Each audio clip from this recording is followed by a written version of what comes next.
Mengapresiasi dan mengkreasikan cerpen. Ciri-ciri cerpen. Wujud atau struktur fisiknya berbentuk pendek. Umumnya, cerpen habis dibaca sekitar 10 menit sampai dengan setengah jam. Jumlah katanya sekitar 500 sampai 5000 kata. Latar juga terbatas, mencakup 1 sampai 2 tempat dan waktu beberapa saat saja. Hakikat cerpen adalah kesederhanaan dan keterbatasan. Karena bentuknya yang singkat, alur dalam cerpen lebih hanya penanjakan puncak dan penyelesaian. Kesederhanaan cerpen tidak hanya dinyatakan dalam strukturnya, tetapi juga pada tema, penokohan, dan latar. 3 karakteristik utama yang menjadi ciri khas cerpen. Struktur alurnya sederhana, terdiri dari penanjakan, konflik, dan peleraian. Tema dan latar berfokus pada masalah wilayah yang terbatas. Hanya melibatkan 1-3 tokoh saja. Nilai-nilai kehidupan dalam cerpen. Nilai-nilai agama, nilai-nilai budaya, nilai-nilai sosial, dan nilai-nilai moral. Unsur-unsur pembangun cerpen. Pertama, yaitu tema. Tema adalah pokok pikiran cerita atau gagasan utama cerita dalam sebuah cerpen.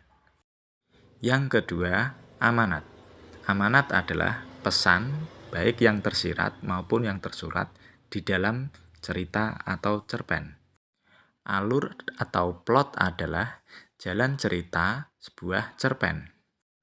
Penokohan adalah watak atau sifat tokoh dalam cerpen. Latar adalah waktu, tempat, dan suasana dalam sebuah cerpen. Sudut pandang adalah di mana pengarang memposisikan pada sebuah cerita. Gaya bahasa adalah bahasa yang dipergunakan untuk menciptakan efek tertentu.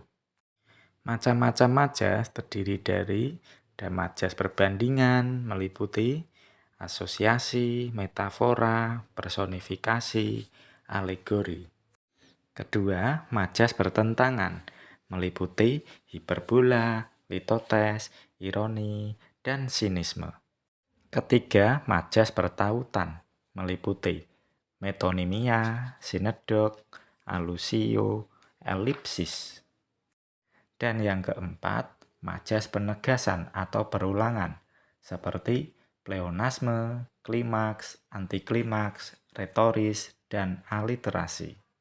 Dan masih banyak lain sebagainya tentang jenis-jenis gaya bahasa atau majas. Langkah-langkah mengkonstruksi cerpen. Yang pertama, merumuskan bahan.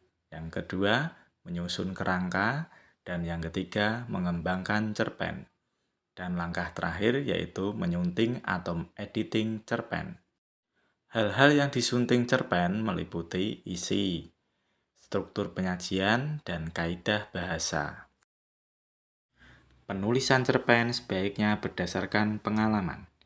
Pengalaman-pengalaman itu sesuai dengan gaya dan selera Anda. Hal terpenting adalah membuat pengalaman berkesan Anda itu menarik dan perlu dibaca orang lain. Konflik dapat diartikan suatu pertentangan.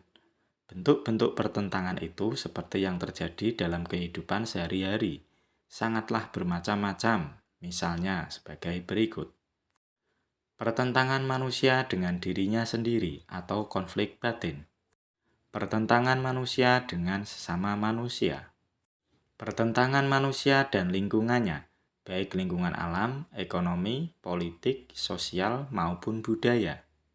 Pertentangan manusia dengan Tuhan atau keyakinannya.